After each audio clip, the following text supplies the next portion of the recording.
Short Film Saturday. Yay! I'm your host, Jonathan Moody, and with Paul Presenza, otherwise known as the Moo Cow Moo. So we are here to talk about Anal Paprika. As you do. That's a movie that I never expected to have to say out loud ever.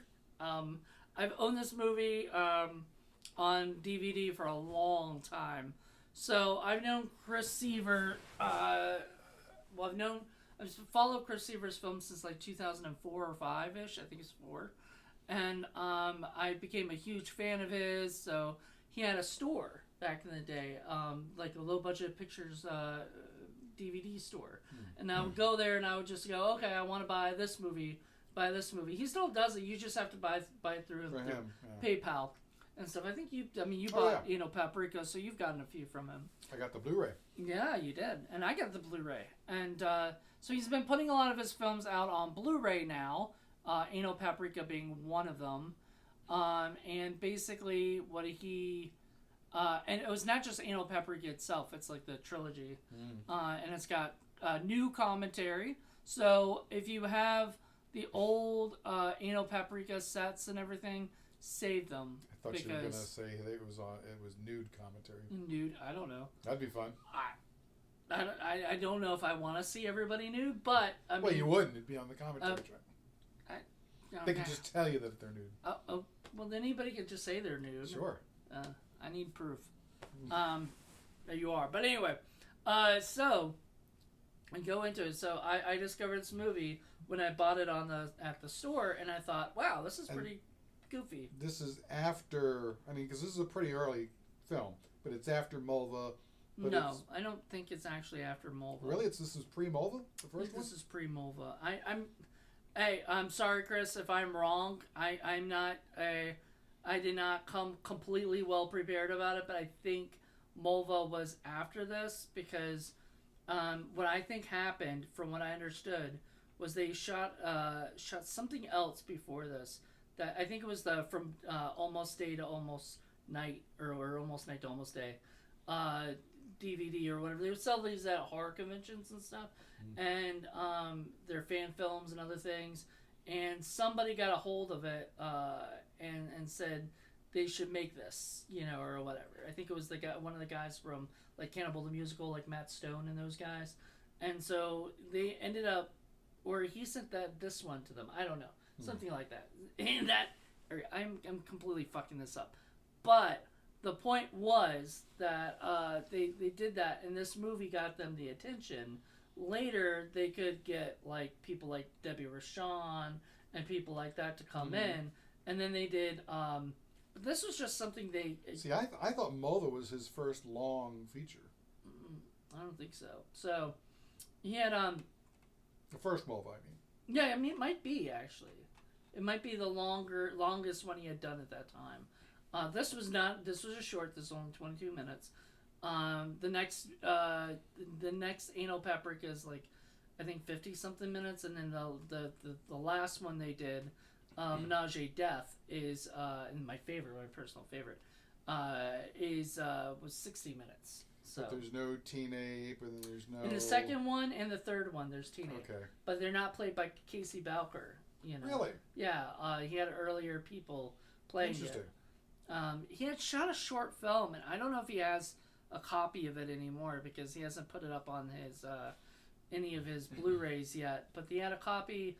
There was a thing I Was a Teenage Ape, and that's what started it all. Okay. And so it was played by somebody else. And I know in Menage a Death, it was played by Zafir Kuku, who is one of the guys who works with Trauma at that time. And because Lloyd was a part of that stuff, and oh wow, yeah. I didn't know Lloyd was involved. Well, in the second back. and third, yeah, he came in through Mulva, I think. So I think they had made this, then they made Mulva, then they made the sequels to this kind of stuff, and then they made that's cool. Filthy McNasty. Long before they had whatever fallout they had. Yeah, interestingly enough, Laurie Swizerk, I think is her name. Is how you pronounce it. She was the girl who played Toddy. Toddy, I believe, and I could be wrong, is a reference to Toddy Walters from Cannibal the Musical, Okay. and who's worked with who's in Orgasmo and a bunch of other stuff. She's from cute. Yeah, Lori's gorgeous. And she has this like very charming personality to her. I wish she showed up in a few more films. She was in. There's a short film. It's not short. It's almost a feature, but it's a version of Filthy McNasty they were gonna do called Bon Appetit, and she was in that version, and then they ended up reshooting it with Filthy It's McNasty. so funny how Chris Seaver will have a crew, and they'll do like a 2 or 3 movies or something, and then they're gone, and you might have one left over, and then he'll have another crew, and he'll do a few movies with that, and then there's a whole other group, and they stick around for a little while. And Casey is about like the oldest, like the one who's been around since, but he's like cousins to Chris, so I mean it makes sense. He's not. I don't think he's ever gonna leave his cousin, kind of thing like that. I mean, I think his cousin understands him and understands whatever things he goes through, and there was Lori, there's Chris, and there's Casey in this movie. There's also another girl, Allison Robbins, that you said you didn't recognize her. Yeah. And she was the lesbian girlfriend who was like, at first she was wearing a blonde wig, then... have I always wanted to make Stinkopedia online? We should do a Seaverpedia. Yeah. And just trace out everybody who's been involved in all of the Seaver movies. A lot of them just don't, like you said, like you never seen her before. Well, that was like her only thing, I think, with them. That other girl, Kate Deadfuck Legere or whatever, she was only in there for like, one movie, I think. So she's not in any of the sequels or anything like that. I think these are just friends and people like they all knew at this college that Casey went to, and it just sort of you just asked them to be in the movie and... Where someone's clearly doing their laundry in the back. Yeah, you said, because you're like, is this a... Funny. You said, whose house is this or whatever, and I was like, thought it was a dorm. It was supposed to be a dorm, and I don't know if it was or not. But you said there was some girl doing laundry in the back and everything, and that could have been... Not surprising in a Chris Seaver movie. Yeah. I think that might have been Toddy's place or whatever. There you go. But yeah, they just shot this stuff, and it all, even though it was scripted, I think, it just all felt unscripted, like they were just goofing around. Well, it feels kind of, like it doesn't really have a point. It's just people goofing off and being silly and goofing around. And... So the story behind the story itself is like there's this guy who's obsessed with he hated sitcoms, but especially John Stamos. He apparently had a thing against Full House because he was stuck watching them until he was 22 years old. Yeah, that would drive me crazy too. And you go around and go, John Stamos!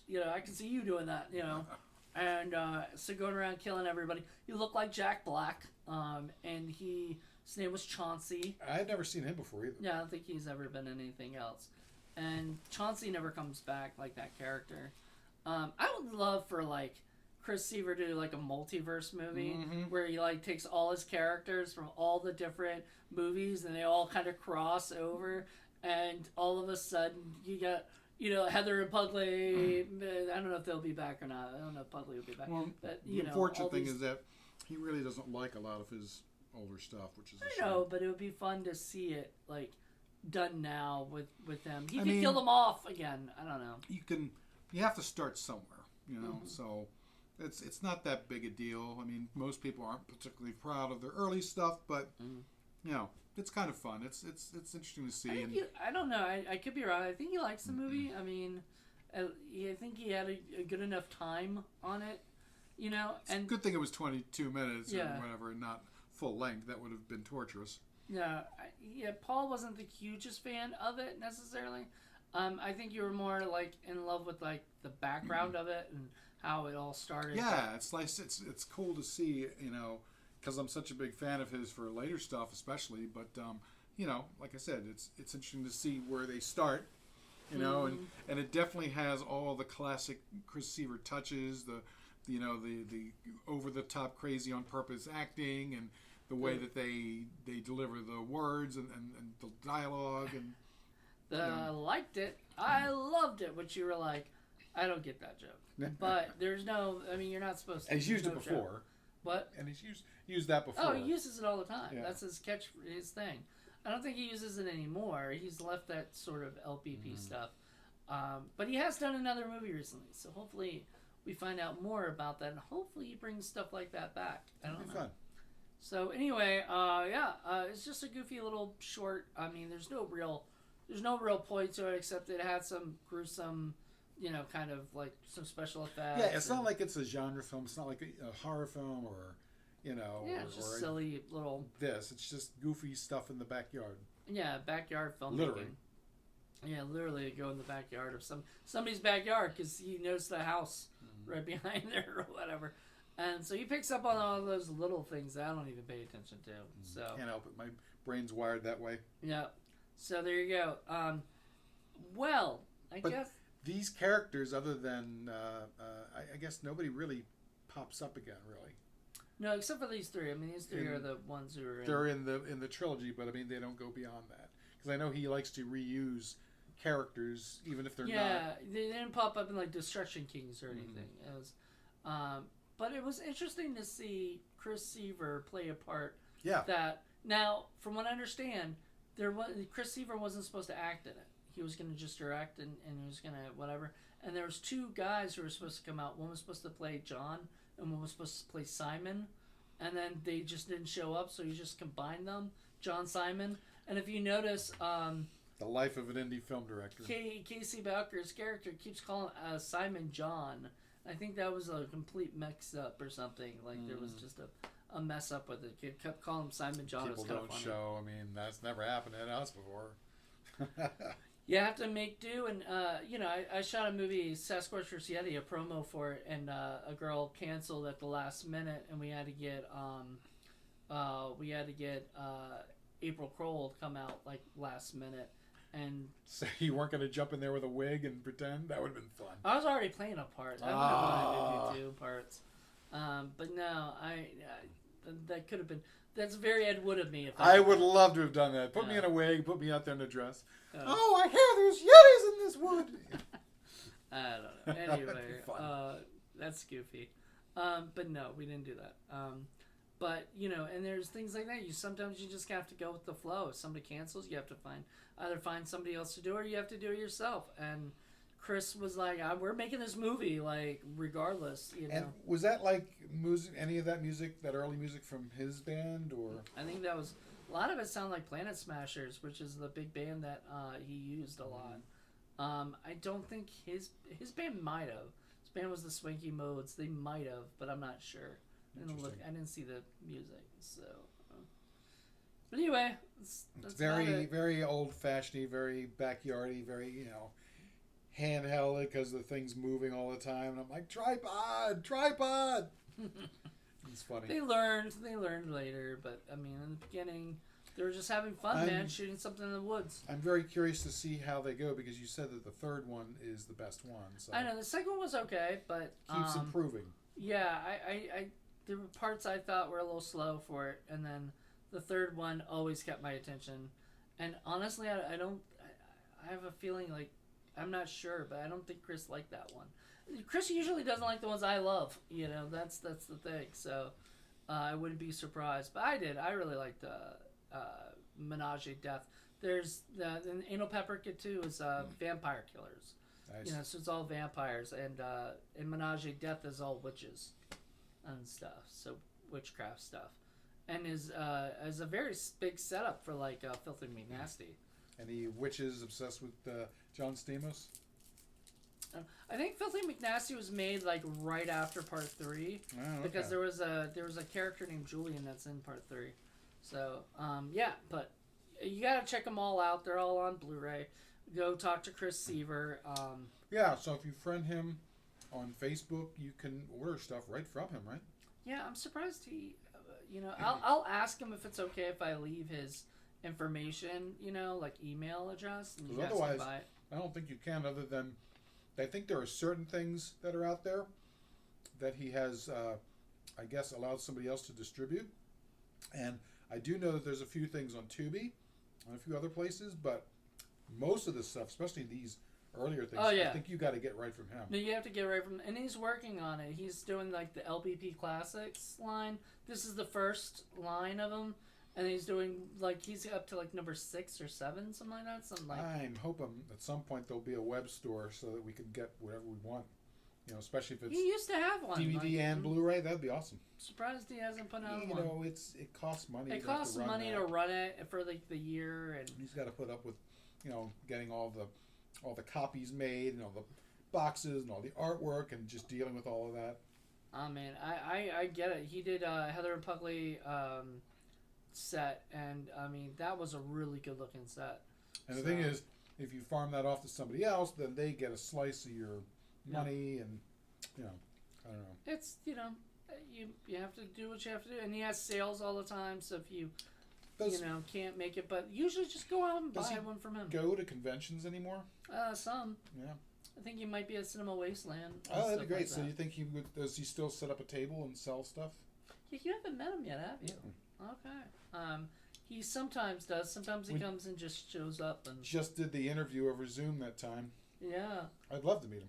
Yeah. Well, we are thinking about going to Cinema Wasteland this year, and seeing. Be there, Chris, please. And seeing James L. Edwards and if Chris Seaver's there, and Madeline's always there. Can you imagine getting the two of them together? That'd be awesome. Chris Seaver and I feel like there was times where it was possibly going to happen, and then it just never happened. No. But he's worked with Ariana Albright, and he's worked with Brett Kelly. We love Brett Kelly, so like he's done that stuff. Yeah, they move in similar circles, but there hasn't been a project to get them together. That would have been interesting. Yeah, that would be fun. Well, technically they're both in MILFs versus Zombies. I think. That's true.